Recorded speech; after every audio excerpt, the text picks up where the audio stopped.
Dear students, ഇന്ന് നമ്മൾ periodic ടേബിളിൻ്റെ 4ാമത്തെ ക്ലാസ്സാണ് കേൾക്കാൻ പോകുന്നത്.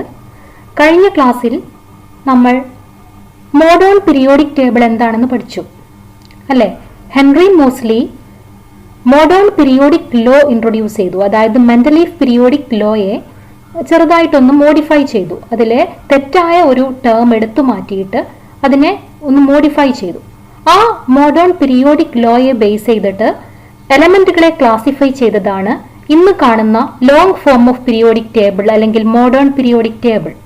അപ്പോൾ നമ്മൾ കഴിഞ്ഞ ക്ലാസ്സിൽ പഠിച്ചത് മോഡേൺ പീരിയോഡിക് ടേബിളിന്റെ സ്ട്രക്ചറൽ ഫീച്ചേഴ്സിനെ കുറിച്ചാണ്. ഇന്ന് നമ്മൾ പഠിക്കാൻ പോകുന്നത് ഇലക്ട്രോണിക് കോൺഫിഗറേഷനെ ബേസ് ചെയ്ത് എലമെന്റുകളെ മോഡേൺ പീരിയോഡിക് ടേബിളിൽ എങ്ങനെയാണ് ക്ലാസിഫൈ ചെയ്തിട്ടുള്ളത്.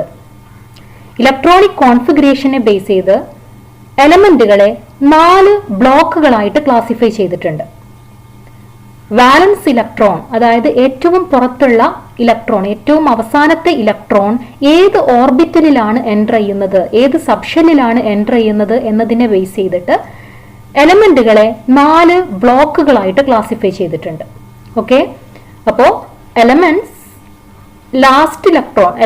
ലാസ്റ്റ് ഇലക്ട്രോൺ എൻ്റർ ചെയ്യുന്നത് ഏത് സബ്ഷെല്ലിലാണ് എന്നതിനെ ബേസ് ചെയ്തിട്ടാണ് നമ്മൾ എലമെന്റുകളെ ബ്ലോക്കുകളായിട്ട് ക്ലാസിഫൈ ചെയ്യുന്നത്. ഓക്കെ, അപ്പൊ ഇവിടെ ഒന്നാമത്തെ ബ്ലോക്കാണ് എസ് ബ്ലോക്ക് എലമെന്റ്. ഓക്കെ, എന്താണ് എസ് ബ്ലോക്ക് എലമെന്റ്? എന്തായിരിക്കും എസ് ബ്ലോക്ക് എലമെന്റ് എന്ന് പറഞ്ഞു കഴിഞ്ഞാൽ, ഈ ബ്ലോക്കിലുള്ള എലമെന്റുകളുടെ എല്ലാം വാലൻസ് ഇലക്ട്രോൺ അല്ലെങ്കിൽ ലാസ്റ്റ് ഇലക്ട്രോൺ എൻ്റർ ചെയ്തിരിക്കുന്നത് എസ് ഓർബിറ്റലിലാണ് അല്ലെങ്കിൽ എസ് സബ്ഷെല്ലിലാണെന്ന് പറയാം. ഓക്കെ, അപ്പൊ എന്താണ് എസ് ബ്ലോക്ക് എലമെന്റ് എന്ന് പറഞ്ഞു കഴിഞ്ഞാൽ, this are the elements in which the last electron enter in the outer most S subshell അല്ലെ. എസ് സബ്ഷെല്ലിലാണ് ലാസ്റ്റ് ഇലക്ട്രോൺ അല്ലെങ്കിൽ വാലൻസ് ഇലക്ട്രോൺ എൻ്റർ ചെയ്തിരിക്കുന്നതെങ്കിൽ ആ എലമെന്റുകളെയൊക്കെ നമുക്ക് എസ് ബ്ലോക്കിൽ ഉൾപ്പെടുത്താം. അപ്പൊ എസ് ബ്ലോക്കിൽ ഉൾപ്പെടുന്നത് 2 ഗ്രൂപ്പുകളാണ്. ഒന്നാമത്തെയും രണ്ടാമത്തെയും ഗ്രൂപ്പിലുള്ള എലമെന്റുകളെയാണ് നമ്മൾ എസ് ബ്ലോക്ക് എലമെന്റ്സ് എന്ന് വിളിക്കുന്നത്. ഓക്കെ, അപ്പൊ ഒന്നാമത്തെ ഗ്രൂപ്പ് ഏതാണെന്ന് നമ്മൾ നേരത്തെ പഠിച്ചു, ആൽക്കലി മെറ്റൽസ് എന്ന് പറയും. രണ്ടാമത്തെ ഗ്രൂപ്പ് ആൽക്കലൈൻ എർത്ത് മെറ്റൽസ് എന്ന് പറയും അല്ലെ. അപ്പൊ ഒന്നാമത്തെയും രണ്ടാമത്തെയും ഗ്രൂപ്പിലുള്ള മെറ്റലുകളെ നമുക്ക് എസ് ബ്ലോക്ക് എലമെന്റ് എന്ന് വിളിക്കാം. അപ്പോൾ ഒന്നാമത്തെ ഗ്രൂപ്പ് ആകുമ്പോൾ അവിടെ വാലൻസ് ഇലക്ട്രോൺ ഒന്നേ ഉള്ളൂ. അതുകൊണ്ട് തന്നെ അതിന്റെ ഇലക്ട്രോണിക് കോൺഫിഗറേഷൻ അവസാനിക്കുന്നത് S1 എന്നായിരിക്കും. 1s1, 2s1, 3s1, 4s1 ഇങ്ങനെ വരും. അതുകൊണ്ട് നമുക്കതിന് ജനറൽ ആയിട്ട് NS1 എന്ന് കൊടുക്കാം. Okay, then second group element ആണെങ്കിൽ വാലൻസ് ഓർബിറ്റലിൽ 2 ഇലക്ട്രോണുകളാണ് ഉണ്ടാവുക. 2s2, 3s2, 4s2, 5s2 അങ്ങനെയായിരിക്കും ഇലക്ട്രോണിക് കോൺഫിഗറേഷൻ അവസാനിക്കുന്നത്. അതുകൊണ്ട് നമുക്ക് ജനറൽ ആയിട്ട് NS2 എന്ന് കൊടുക്കാം. ഓക്കെ, അപ്പൊ എസ് ബ്ലോക്ക് എലമെന്റുകൾ ആണെങ്കിൽ അതിന്റെ ഔട്ടർ ഇലക്ട്രോണിക് കോൺഫിഗറേഷൻ എങ്ങനെയായിരിക്കും വരുന്നത്, NS1 അല്ലെങ്കിൽ NS2. അപ്പൊ നമുക്ക് ജനറൽ ആയിട്ട് NS122 എന്ന് വേണമെങ്കിൽ പറയാം. ഇനി നമ്മൾ പറഞ്ഞു ഫസ്റ്റ് ഗ്രൂപ്പ് എലമെന്റ് ആയാലും സെക്കൻഡ് ഗ്രൂപ്പ് എലമെന്റ് ആയാലും എല്ലാം മെറ്റലുകളാണ്, ഹൈലി റിയാക്റ്റീവ് ആണ്. അതിന്റെ വാലൻസ് ഷെല്ലിൽ 1 ഇലക്ട്രോൺ അല്ലെങ്കിൽ 2 ഇലക്ട്രോണുകളായിരിക്കും ഉണ്ടാവുന്നത്. ആ വാലൻസ് ഷെല്ലിലുള്ള 1 ഇലക്ട്രോണിനെ അങ്ങോട്ട് ഒഴിവാക്കിയാൽ അല്ലെ, ബാഹ്യതമ ഷെല്ലിലുള്ള 1 ഇലക്ട്രോണിനെ അങ്ങ് കളഞ്ഞാൽ അതിനെന്ത് ചെയ്യാൻ പറ്റും, സ്റ്റേബിൾ ആവാൻ പറ്റും. അപ്പൊ എപ്പോഴും ഈ എലമെന്റുകൾ അതിന്റെ ഔട്ടർ മോസ്റ്റ് ഷെല്ലിലുള്ള അതിന്റെ ബാഹ്യതമ ഷെല്ലിലുള്ള ആ ഇലക്ട്രോണുകളെ ഒഴിവാക്കാൻ ശ്രമിക്കും. അങ്ങനെ ഒഴിവാക്കുമ്പോൾ അതിന് ഏത് ഓക്സിഡേഷൻ സ്റ്റേറ്റ് ആണ് കിട്ടുന്നത്, +1 അല്ലെങ്കിൽ +2 എന്ന് പറയുന്ന ഓക്സിഡേഷൻ സ്റ്റേറ്റ് കിട്ടും. ഓക്കെ, അപ്പൊ എസ് ബ്ലോക്ക് എലമെന്റുകൾ എന്ന് പറഞ്ഞു കഴിഞ്ഞാൽ എന്താണ്, ഇവിടെ നമുക്ക് നോക്കാം. ഇതാണ് എസ് ബ്ലോക്ക് എലമെന്റ് എന്ന് പറയുന്നത്, ഒന്നാമത്തെയും രണ്ടാമത്തെയും ഗ്രൂപ്പിലുള്ള എലമെന്റുകൾ അല്ലെ. ഈ എലമെന്റുകൾ lithium, sodium, potassium, rubidium, caesium, francium ഇത് first group. Beryllium, magnesium, calcium, strontium, barium, radium ഈ സെക്കൻഡ് ഗ്രൂപ്പ്. ഈ 2 ഗ്രൂപ്പിലുമുള്ള എലമെന്റുകളെയാണ് നമ്മൾ എസ് ബ്ലോക്ക് എലമെന്റുകൾ എന്ന് വിളിക്കുന്നത് അല്ലെ. ആൽക്കലി മെറ്റൽസും ആൽക്കലൈൻ എർത്ത് മെറ്റൽസും എല്ലാം മെറ്റലുകളാണ്, ഹൈലി റിയാക്റ്റീവ് ആണ്. ബാഹ്യതമ ഷെല്ലിൽ 1 ഇലക്ട്രോൺ അല്ലെങ്കിൽ 2 ഇലക്ട്രോൺ. ഈ ഗ്രൂപ്പിലെ എലമെന്റ് ആണെങ്കിൽ 1 ഇലക്ട്രോണേ ഉണ്ടാവുള്ളൂ, ഈ ഗ്രൂപ്പിലുള്ളതാണെങ്കിൽ 2 ഇലക്ട്രോൺ ഉണ്ടാകും. അപ്പോൾ അതിന് സ്റ്റേബിൾ ആവണമെങ്കിൽ അത് വാലൻസ് ഷെല്ലിലുള്ള അല്ലെങ്കിൽ ബാഹ്യതമ ഷെല്ലിലുള്ള ആ ഇലക്ട്രോണിനെ ഒഴിവാക്കുന്നു, ലോസ് ചെയ്യുന്നു. അങ്ങനെ ഇലക്ട്രോണുകളെ ഒഴിവാക്കിയാൽ കൊടുത്താൽ എന്താ സംഭവിക്കുക, +1 അല്ലെങ്കിൽ +2 എന്ന ഓക്സിഡേഷൻ സ്റ്റേറ്റ് കിട്ടുന്നു. അതുകൊണ്ട് നമുക്ക് പറയാം എസ് ബ്ലോക്ക് എലമെന്റുകളെല്ലാം ഹൈലി റിയാക്റ്റീവ് ആണ്. അത് എപ്പോഴും ഇലക്ട്രോണുകളെ കൊടുക്കാനുള്ള ടെൻഡൻസി കാണിക്കുന്നു, ലോസ് ചെയ്യാനുള്ള ടെൻഡൻസി കാണിക്കുന്നു, അല്ലേ? അപ്പോൾ എസ് ബ്ലോക്ക് എലമെന്റിനെ കുറിച്ച് മനസ്സിലായില്ലേ? ഇവിടെ നിങ്ങൾക്ക് കാണാൻ പറ്റും, ഇവിടെയാണെങ്കിൽ 3 ആണ് അറ്റോമിക് നമ്പർ വരുന്നത്, അല്ലേ? അപ്പോൾ 1s2 2s1 എന്നായിരിക്കും ഇലക്ട്രോണിക് കോൺഫിഗറേഷൻ. ഇവിടെയാണെങ്കിൽ 11 ആണ്, അപ്പോൾ 3s1 എന്ന് വരും. ഇവിടെ 4s1 എന്ന് വരും, 5s1 എന്ന് വരും. അപ്പോൾ ഇങ്ങനെയാവുമ്പോൾ നമുക്ക് ജനറൽ ആയിട്ട് എന്ത് കൊടുക്കാം? ns1 എന്ന് കൊടുക്കാം. ഇവിടെയാണെങ്കിൽ 1s2 2s2 എന്നാണ് വരുന്നത്. മഗ്നീഷ്യത്തിലേക്ക് വരുമ്പം 3s2, ഇവിടെ വരുമ്പോൾ 4s2, ഇവിടെ വരുമ്പോൾ 5s2. അപ്പൊ s2 എന്ന ഇലക്ട്രോണിക് കോൺഫിഗറേഷനിലാണ് അവസാനിക്കുന്നത്. അതുകൊണ്ട് നമുക്ക് ns2 എന്ന് കൊടുക്കാം. ഓക്കെ, അപ്പൊ എസ് ബ്ലോക്ക് എലമെന്റിനെ കുറിച്ച് മനസ്സിലായില്ലേ? ബാലൻസ് ഷെൽ ഇലക്ട്രോൺ അല്ലെങ്കിൽ ഏറ്റവും പുറത്തുള്ള ഇലക്ട്രോൺ എസ് ഓർബിറ്റലിൽ എൻ്റർ ചെയ്യുന്ന എലമെന്റുകളെയാണ് നമ്മൾ എന്ത് പറയുന്നത്? എസ് ബ്ലോക്ക് എലമെന്റ്സ് എന്ന് വിളിക്കുന്നത്. ഓക്കെ, അപ്പൊ ഇനി നമുക്ക് പഠിക്കാനുള്ളത് പി ബ്ലോക്ക് എലമെന്റ് ആണ്. ഏറ്റവും റൈറ്റ് സൈഡിലായിട്ട് അറേഞ്ച് ചെയ്തിട്ടുള്ള ഈ ഗ്രൂപ്പുകളെയാണ് നമ്മൾ പി ബ്ലോക്ക് എലമെന്റ് എന്ന് പറയുന്നത്. 13ാമത്തെ ഗ്രൂപ്പ് തൊട്ട് 18ാമത്തെ ഗ്രൂപ്പ് വരെയുള്ള എലമെന്റുകളെയാണ് നമ്മൾ പി ബ്ലോക്ക് എലമെന്റ്സ് എന്നും പറയുന്നത്. അപ്പൊ ഇനി നമ്മൾ പഠിക്കാൻ പോകുന്നത് പി ബ്ലോക്ക് എലമെന്റുകളെ കുറിച്ചാണ്. എന്താണ് പി ബ്ലോക്ക് എലമെന്റ്സ് എന്ന് പറഞ്ഞാൽ നമ്മൾ പറഞ്ഞു എന്താണ്? Elements in which the last electron enter in the outermost p subshell. P സബ്ഷെല്ലില് ലാസ്റ്റ് ഇലക്ട്രോൺ എൻ്റർ ചെയ്യുന്ന എലമെന്റുകളെയാണ് നമ്മൾ പി ബ്ലോക്ക് എലമെന്റുകൾ എന്ന് വിളിക്കുന്നത്. ഏതൊക്കെ എലമെന്റുകളാണെന്ന് നിങ്ങൾക്ക് അറിയാലോ, അല്ലെ? ഏതാണ്? 13ാമത്തെ ഗ്രൂപ്പ് തൊട്ട് 18ാമത്തെ ഗ്രൂപ്പ് വരെയുള്ള എലമെന്റുകളെയാണ് നമ്മൾ പി ബ്ലോക്ക് എലമെന്റ്സിൽ ഉൾപ്പെടുത്തുന്നത്. ഈ എലമെന്റിന്റെ പ്രത്യേകത എന്ന് പറഞ്ഞു കഴിഞ്ഞാൽ ഇതിന് വേറൊരു പേര് കൂടെ ഉണ്ട്, റെപ്രസെന്റേറ്റീവ് എലമെന്റ്സ് എന്നും ഈ എലമെന്റുകളെ വിളിക്കുന്നുണ്ട്. എന്താണ്? Representative elements. ഓക്കെ, അപ്പൊ എന്താണ് പി ബ്ലോക്ക് എലമെന്റ് എന്ന് പറഞ്ഞു കഴിഞ്ഞാൽ? ലാസ്റ്റ് ഇലക്ട്രോൺ അല്ലെങ്കിൽ വാലൻസ് ഇലക്ട്രോൺ എൻ്റർ ചെയ്യുന്നത് പി ഓർബിറ്റലിലാണെങ്കിൽ നമുക്ക് ആ എലമെന്റുകളെ നമുക്ക് പി ബ്ലോക്ക് എലമെന്റ്സ് എന്ന് വിളിക്കാം, അല്ലെ? അതിന്റെ വേറൊരു പേരാണ് റെപ്രസെന്റേറ്റീവ് എലമെന്റ്സ്. ഏതൊക്കെയാണ് പി ബ്ലോക്ക് എലമെന്റുകൾ? 13ാമത്തെ ഗ്രൂപ്പ് തൊട്ട് 13th ഗ്രൂപ്പ് തൊട്ട് 18th ഗ്രൂപ്പ് വരെയുള്ള എലമെന്റുകളെ ചേർത്തിട്ട് നമുക്ക് പി ബ്ലോക്ക് എലമെന്റ്സ് എന്ന് വിളിക്കാം. ഓക്കെ, അപ്പോൾ ഇതിന്റെ ജനറൽ ഇലക്ട്രോണിക് കോൺഫിഗറേഷൻ എങ്ങനെയായിരിക്കും? ns2 np126 എന്ന് വരും. 13th ഗ്രൂപ്പ് ആകുമ്പോൾ 13ാമത്തെ ഗ്രൂപ്പ് ആണെങ്കിൽ np1 ആയിരിക്കും, 14 np2 ആയിരിക്കും, 15 np3 ആയിരിക്കും, അങ്ങനെ np6 വരെ ഉണ്ടായിരിക്കും. അപ്പൊ നമുക്ക് പി ബ്ലോക്ക് എലമെന്റിന് ടോട്ടൽ ആയിട്ട് എങ്ങനെ കൊടുക്കാം? ns2 np126. ഓക്കെ, np1 ആകാം, np2 ആകാം, np3 ആവാം, അങ്ങനെ np6 വരെ വരാം. അത് എങ്ങനെയാണെന്ന് മനസ്സിലായോ? ഇനി നമുക്ക് പി ബ്ലോക്ക് എലമെന്റിന്റെ കേസിൽ പറയാനുള്ളത്, നമ്മൾ പറഞ്ഞു എസ് ബ്ലോക്ക് എലമെന്റുകൾ എല്ലാം മെറ്റലുകളാണെന്ന്. എന്നാൽ പി ബ്ലോക്ക് എലമെന്റിന്റെ കേസിൽ അവിടെ മെറ്റലുകൾ ഉണ്ട്, നോൺ മെറ്റൽസ് ഉണ്ട്, മെറ്റലോയിഡ്സും ഉണ്ട്. ഇപ്പൊ മെറ്റലിന്റെ ഒരു എക്സാമ്പിൾ പറയുകയാണെങ്കിൽ പി ബ്ലോക്കിലുള്ള ഒരു മെറ്റലാണ് അലൂമിനിയം, അല്ലെ? അത് മെറ്റാലിക് ക്യാരക്ടർ കാണിക്കുന്ന ഒരു എലമെന്റ് ആണ്, അത് പി ബ്ലോക്ക് എലമെന്റ് ആണ്. നോൺ മെറ്റൽസ് ഫ്ലൂറിൻ, ക്ലോറിൻ ഇതെല്ലാം നോൺ മെറ്റലുകളാണ്, അതും പി ബ്ലോക്കിൽ ഉൾപ്പെടുന്നത് തന്നെയാണ്. മെറ്റലോയിഡ്സ്, എന്താണ് മെറ്റലോയിഡ്സ് എന്ന് പറഞ്ഞു കഴിഞ്ഞാൽ? ചില എലമെന്റുകൾ മെറ്റലിന്റെയും നോൺ മെറ്റൽസിന്റെയും ക്യാരക്ടർ കാണിക്കും. അങ്ങനെയുള്ള എലമെന്റുകളെയാണ് നമ്മൾ മെറ്റലോയിഡ്സ് എന്ന് പറയുന്നത്. അപ്പോൾ മെറ്റലോയിഡുകളും പി ബ്ലോക്കിലുണ്ട്. എക്സാമ്പിൾ പറയുകയാണെങ്കിൽ സിലിക്കൺ, ജെർമേനിയം ഇതൊക്കെ മെറ്റലോയിഡ്സ് ആണ്. അപ്പോൾ പി ബ്ലോക്കിൽ മെറ്റൽസ് ഉണ്ട്, നോൺ മെറ്റൽസ് ഉണ്ട്, മെറ്റലോയിഡ്സും ഉണ്ട്. ഓക്കെ, ഇനി അവിടെ പി ബ്ലോക്കിൽ ഉൾപ്പെടുന്ന 17th ഗ്രൂപ്പാണ് ഹാലജൻ എന്ന് പറയുന്ന എലമെന്റുകൾ. നമ്മൾ പറഞ്ഞു 13ാമത്തെ ഗ്രൂപ്പ് തൊട്ട് 18ാമത്തെ ഗ്രൂപ്പ് വരെയുള്ള എലമെന്റുകളെയാണ് നമ്മൾ പി ബ്ലോക്ക് എലമെന്റ്സ് എന്ന് വിളിക്കുന്നത്.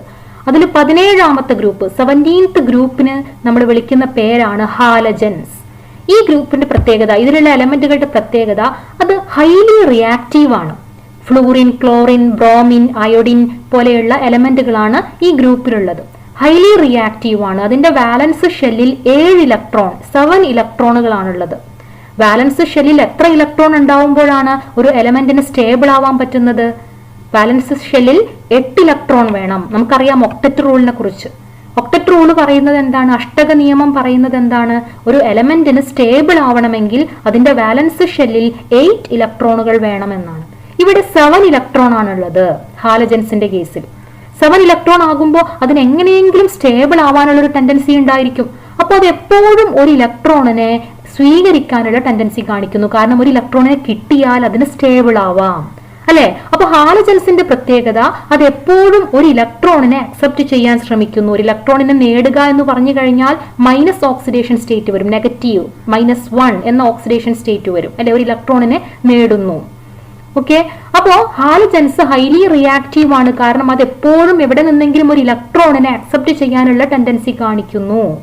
ഓക്കെ, അപ്പൊ ഹാലജൻ 17th ഗ്രൂപ്പ്, അതുപോലെ വേറെ 18th ഗ്രൂപ്പിലുള്ള എലമെന്റ്, ഏറ്റവും ലാസ്റ്റിലെ ഗ്രൂപ്പിലുള്ള എലമെന്റ് ആണ് നോബിൾ ഗ്യാസസ്. അതിനെക്കുറിച്ച് നമ്മൾ കഴിഞ്ഞ ക്ലാസ്സിൽ പഠിച്ചു. നോബിൾ ഗ്യാസ് എന്ന് പറയുമ്പോൾ അവിടെ ബാലൻസ് ഷെല്ലിൽ 8 ഇലക്ട്രോൺ ആണുള്ളത്. ഓൾറെഡി അത് ഒക്ടറ്റ് കംപ്ലീറ്റ് ചെയ്ത് കഴിഞ്ഞു. അതുകൊണ്ട് തന്നെ അത് ഹൈലി സ്റ്റേബിൾ ആണ്.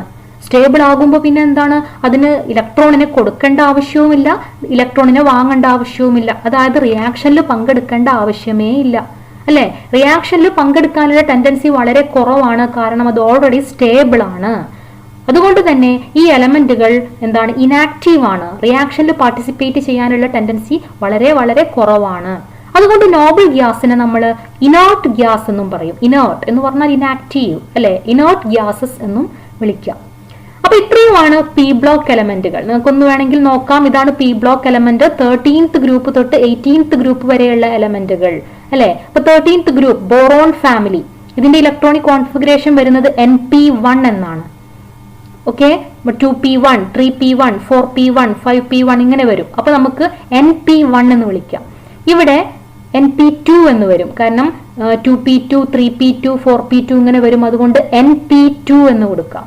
ഇവിടെ np3, ഇത് np4, ഇത് np5, ഇത് np6. അപ്പൊ നമുക്ക് എങ്ങനെ കൊടുക്കാം? പി ബ്ലോക്ക് എലമെന്റിന്റെ ഇലക്ട്രോണിക് കോൺഫിഗറേഷൻ np126, അല്ലെ? അത് ഇതിൽ മൊത്തം ഉൾപ്പെടും, ഈ ഗ്രൂപ്പുകൾ മൊത്തം അതിൽ ഉൾപ്പെടും. np1 എന്ന് പറഞ്ഞാൽ 13ാമത്തെ ഗ്രൂപ്പ്, 2 np6 അതായത് 18ാമത്തെ ഗ്രൂപ്പ് വരെ.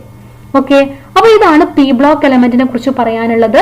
Balance shell electron P orbital enter ചെയ്യുന്ന എലമെന്റുകളെ എല്ലാം നമുക്ക് പി ബ്ലോക്കിൽ ഉൾപ്പെടുത്താം. ഗ്രൂപ്പ് 13th മുതൽ 18th വരെയുള്ള ഗ്രൂപ്പിലുള്ള എലമെന്റുകളെയാണ് നമ്മൾ പി ബ്ലോക്കിൽ ഉൾപ്പെടുത്തുന്നത്. അത് മെറ്റൽ ഉണ്ട്, നോൺ മെറ്റൽ ഉണ്ട്, മെറ്റലോയിഡ്സും ഉണ്ട്. ഓക്കെ, ഇനി നമുക്ക് അടുത്തതായിട്ട് പഠിക്കാനുള്ളത് ഡി ബ്ലോക്ക് എലമെന്റ് ആണ്. ഏതാണ് ഡി ബ്ലോക്ക് എലമെന്റ് എന്ന് പറഞ്ഞു കഴിഞ്ഞാൽ, നമുക്ക് ഈ എസ് ബ്ലോക്കിന്റെയും പി ബ്ലോക്കിന്റെയും ഇടയിൽ കാണുന്ന ഈ എലമെന്റുകളെയാണ്, അതായത് ഗ്രൂപ്പ് 3 തൊട്ട് 12th വരെയുള്ള ഗ്രൂപ്പിലുള്ള ഈ എലമെന്റുകളെയാണ് നമ്മൾ ഡി ബ്ലോക്കിൽ ഉൾപ്പെടുത്തുന്നത്. ഓക്കെ, അപ്പൊ നമുക്കിനി ഡി ബ്ലോക്കിനെ കുറിച്ച് പഠിക്കാം. എന്താണ് ഡി ബ്ലോക്ക് എലമെന്റ്സ് എന്ന് പറഞ്ഞു കഴിഞ്ഞാൽ, ഇപ്പൊ നിങ്ങൾക്ക് പറയാൻ പറ്റും എന്താണ് ഡി ബ്ലോക്ക് എലമെന്റ് എന്ന് പറഞ്ഞാൽ. വാലൻസ് ഇലക്ട്രോൺ അല്ലെങ്കിൽ last electron enter into the penultimate d sub shell. എന്താണ് പെനൾട്ടിമേറ്റ് ഷെൽ എന്ന് പറഞ്ഞു കഴിഞ്ഞാൽ? ഏറ്റവും പുറത്തുള്ള ഷെല്ലിന്റെ തൊട്ടുള്ളിലുള്ള ഷെല്ല്.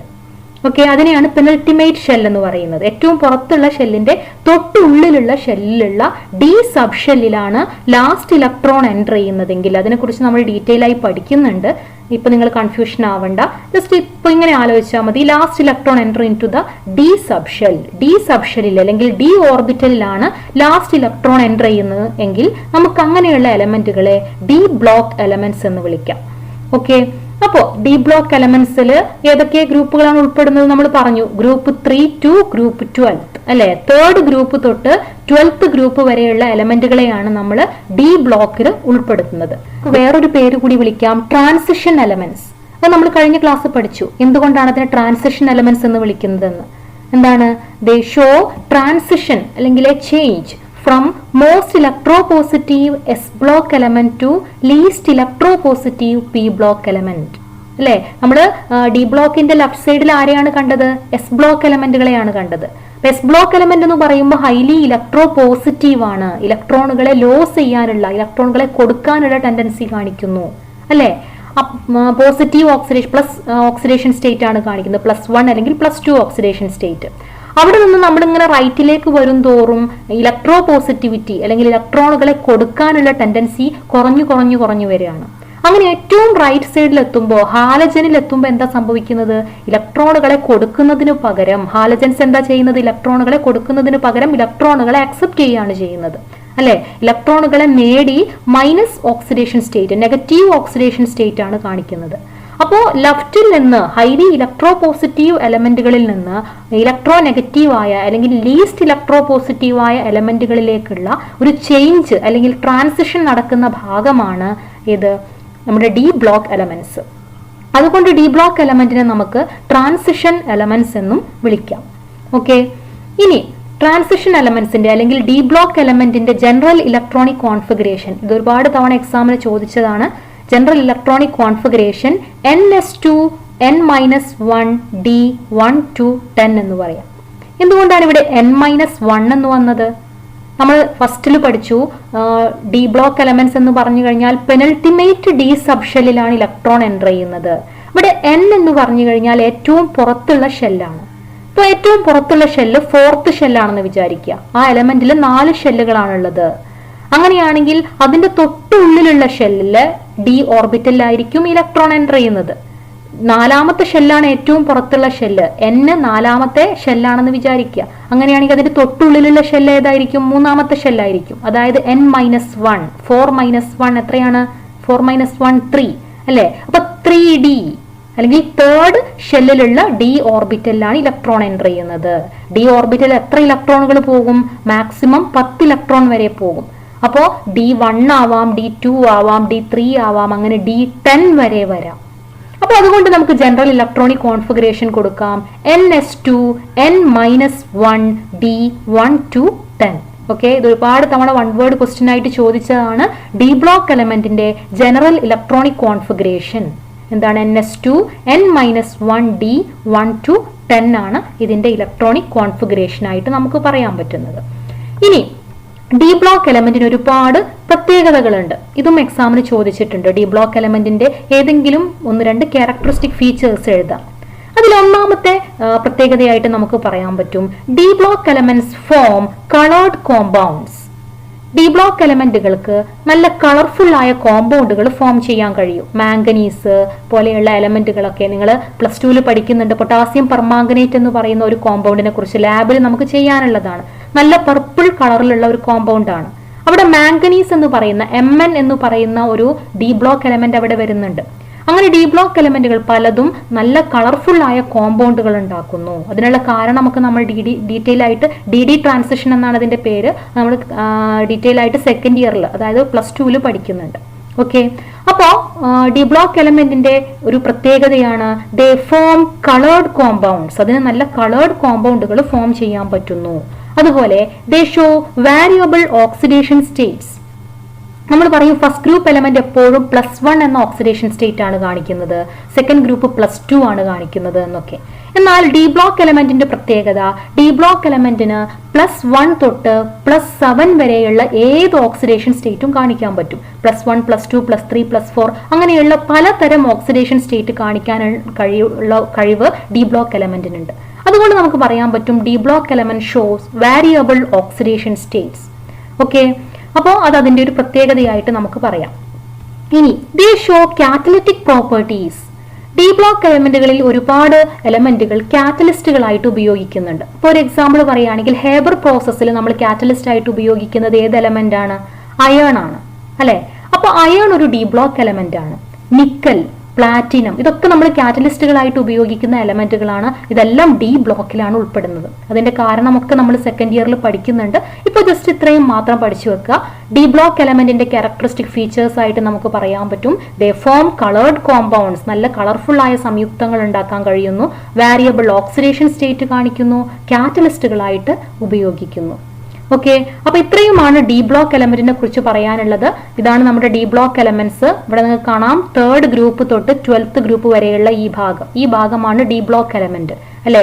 ഇലക്ട്രോ പോസിറ്റീവായ എസ് ബ്ലോക്കിന്റെയും ഇലക്ട്രോ നെഗറ്റീവായ അല്ലെങ്കിൽ ലീസ്റ്റ് ഇലക്ട്രോ പോസിറ്റീവായ പി ബ്ലോക്കിന്റെയും ഇടയിലുള്ള ഒരു ചേഞ്ച് നടക്കുന്ന ഇലക്ട്രോ പോസിറ്റീവ് ക്യാരക്ടറിൽ നിന്ന് ഇലക്ട്രോ നെഗറ്റീവ് ക്യാരക്ടറിലേക്കുള്ള ട്രാൻസിഷൻ അല്ലെങ്കിൽ മാറ്റം നടക്കുന്ന ഭാഗമാണിത്.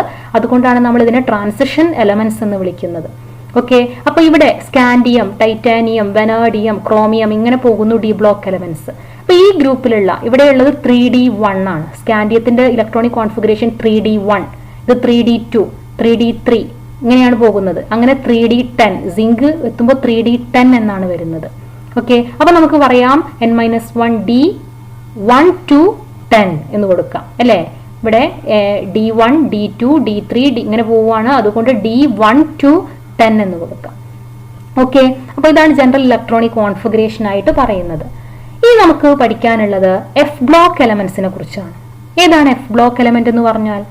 നമ്മുടെ പീരിയോഡിക് ടേബിളിൽ ഏറ്റവും താഴെയായിട്ട് അറേഞ്ച് ചെയ്തിട്ടുള്ള 2 സീരീസ് ആണ് എഫ് ബ്ലോക്ക് എലമെന്റ്. ഒന്നാമത്തെ സീറിയം തൊട്ട് തുടങ്ങുന്ന ഈ എലമെന്റുകൾ 14 എലമെന്റ്സ് ഉണ്ടായിരിക്കും. രണ്ടാമത്തത് തോറിയം തൊട്ട് തുടങ്ങുന്ന ഈ എലമെന്റുകൾ. ഈ 2 എലമെന്റ് സീരീസുകളെയും കൂടെ ചേർത്തിട്ടാണ് നമ്മൾ എഫ് ബ്ലോക്ക് എലമെന്റ്സ് എന്ന് പറയുന്നത്. അപ്പൊ ഇനി നമുക്ക് പഠിക്കാനുള്ളത് എഫ് ബ്ലോക്ക് എലമെന്റ്സിനെ കുറിച്ചാണ്. എന്താണ് എഫ് ബ്ലോക്ക് എലമെന്റ് എന്ന് പറഞ്ഞു കഴിഞ്ഞാൽ എന്തായിരിക്കും? ലാസ്റ്റ് ഇലക്ട്രോൺ എൻ്റർ ചെയ്യുന്നത് എഫ് ഓർബിറ്റലിലായിരിക്കും, antepenultimate f subshell. Okay, അങ്ങനെയുള്ള എലമെന്റുകളെ എഫ് സബ്ഷെല്ലിൽ ലാസ്റ്റ് ഇലക്ട്രോൺ എൻ്റർ ചെയ്യുന്ന എലമെന്റുകളെയാണ് നമ്മൾ എഫ് ബ്ലോക്ക് എലമെന്റ്സ് എന്ന് വിളിക്കുന്നത്. അപ്പോൾ എഫ് ബ്ലോക്ക് എലമെന്റ്സിൽ ഉൾപ്പെടുന്നത് 2 സീരീസ് ആണ്. ലാന്തനോയിഡ്സ് 6th പീരിയഡിൽ ഉൾപ്പെടുന്ന ലാന്തനോയിഡ്സും 7th പീരിയഡിൽ ഉൾപ്പെടുന്ന ആക്ടിനോയിഡ്സും കൂടെ ചേർന്നതാണ് എഫ് ബ്ലോക്ക് എലമെന്റ്സ്.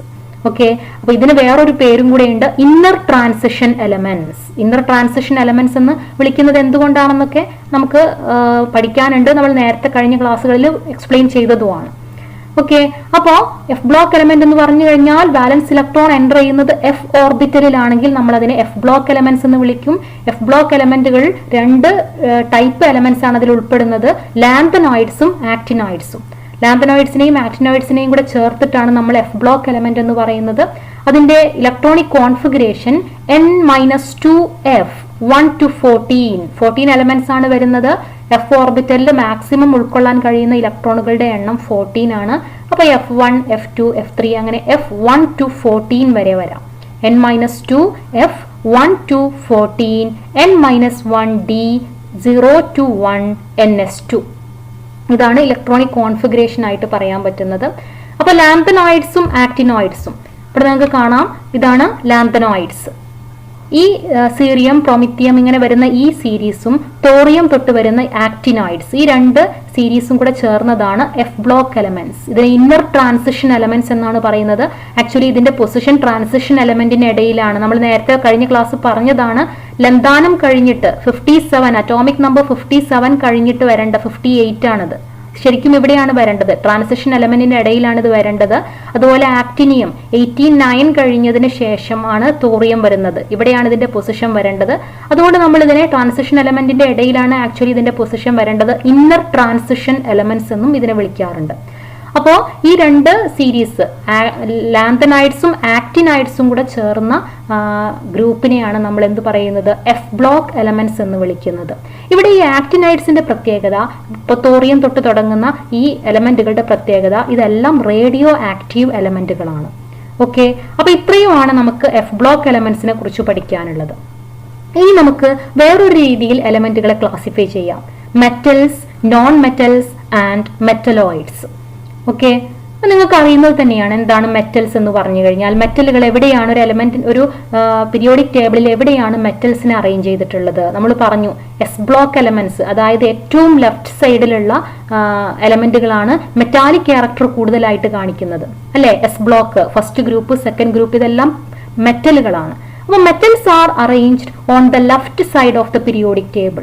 ഒരു പീരിയോഡിക് ടേബിളിന്റെ ലെഫ്റ്റ് സൈഡിലായിട്ടാണ് മെറ്റലുകൾ അറേഞ്ച് ചെയ്തിട്ടുള്ളത്, അല്ലെ? ഓൾമോസ്റ്റ് എല്ലാ മെറ്റൽസും സോളിഡ് ഫോമിലാണ്. എന്നാൽ നമുക്ക് ലിക്വിഡ് ഫോമിൽ കാണാൻ പറ്റുന്ന ഒരു മെറ്റൽ ഉണ്ട്. ഏതാണ്? മെർക്കുറി, അല്ലെ? മെർക്കുറി ലിക്വിഡ് ഫോമിൽ കാണുന്ന ഒരു മെറ്റലാണ്. അപ്പോൾ മെറ്റാലിക് ക്യാരക്ടർ ലെഫ്റ്റ് സൈഡിലാണ് ഏറ്റവും കൂടുതലുള്ളത്. ഒരു പീരിയോഡിക് ടേബിളിന്റെ ലെഫ്റ്റ് സൈഡിലാണ് ഏറ്റവും കൂടുതലുള്ളത്. ലെഫ്റ്റിൽ നിന്ന് റൈറ്റിലേക്ക് വരും തോറും മെറ്റാലിക് ക്യാരക്ടർ കുറഞ്ഞു വരുന്നു. ഇനി ഒരു ഗ്രൂപ്പിൽ മുകളിൽ നിന്ന് താഴേക്ക് വരും തോറും മെറ്റാലിക് ക്യാരക്ടറിന് എന്താണ് സംഭവിക്കുന്നത്? ഗ്രൂപ്പിൽ മുകളിൽ നിന്ന് താഴേക്ക് വരുംതോറും മെറ്റാലിക് ക്യാരക്ടർ ഇൻക്രീസ് ചെയ്യുന്നു.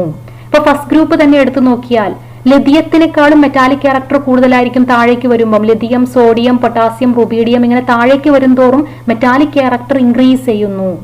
ഓക്കെ, അപ്പോൾ ഒരു ഗ്രൂപ്പിൽ മെറ്റാലിക് ക്യാരക്ടർ മുകളിൽ നിന്ന് താഴേക്ക് വരുംതോറും ഇൻക്രീസ് ചെയ്യുന്നു. ഇനി നോൺ മെറ്റലിന്റെ കേസ്, നോൺ മെറ്റൽസ് എവിടെയാണ് അറേഞ്ച് ചെയ്തിട്ടുള്ളത്? നോൺ മെറ്റൽ ഒരു പീരിയോഡിക് ടേബിളിൽ ഏറ്റവും റൈറ്റ് സൈഡിലായിട്ടാണ് അറേഞ്ച് ചെയ്തിട്ടുള്ളത്. ഓക്കെ, അപ്പൊ non metals are arranged at the top right side of the periodic table. ലെഫ്റ്റിൽ നിന്ന് റൈറ്റിലേക്ക് പോകുന്തോറും മെറ്റാലിക് ക്യാരക്ടർ കുറഞ്ഞു വരികയാണെന്ന് പറഞ്ഞു.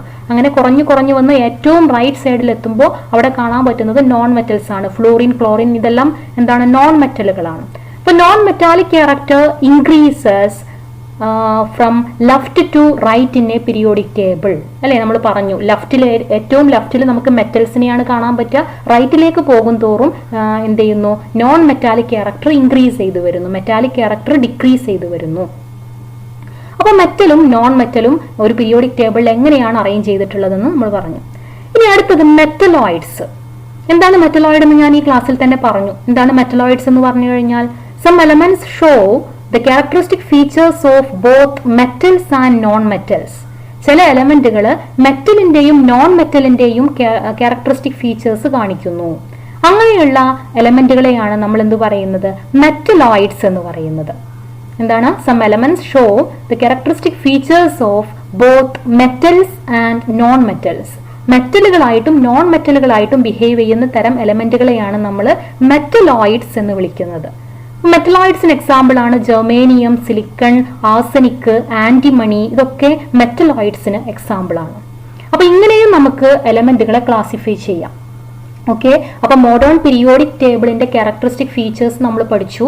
അത് കഴിഞ്ഞ ക്ലാസ്സിൽ നമ്മൾ അതിന്റെ സ്ട്രക്ചറൽ ഫീച്ചേഴ്സ് പഠിച്ചു. അതിനെ എത്ര പീരിയഡുകളാക്കാം, എത്ര ഗ്രൂപ്പുകളാക്കാം എന്നൊക്കെ നമ്മൾ പഠിച്ചു. ഇന്ന് നമ്മൾ ഡിസ്കസ് ചെയ്തത് അതിലുള്ള എലമെന്റുകളെ രണ്ട് രീതിയിൽ ക്ലാസിഫൈ ചെയ്യാം. ഒന്ന് ഇലക്ട്രോണിക് കോൺഫിഗറേഷനെ ബേസ് ചെയ്തിട്ട് നമ്മൾ 4 ഗ്രൂപ്പുകളായിട്ട് തിരിച്ചു. S block, P block, D block and F block അല്ലേ? പിന്നെ നമുക്ക് അതിന്റെ character, metallic character, non metallic character, അതുപോലെ മെറ്റലോയിഡ്സ്, ഇങ്ങനെ 3 ഗ്രൂപ്പുകളായിട്ട് നമുക്ക് ക്ലാസിഫൈ ചെയ്യാം. ഓക്കെ, അപ്പൊ ഇത്രയുമാണ് ഇന്നത്തെ ക്ലാസ്സിൽ നമ്മൾ ഡിസ്കസ് ചെയ്യുന്നത്. ബാക്കി നമുക്ക് അടുത്ത ക്ലാസ്സിൽ പഠിക്കാം. Okay, thank you.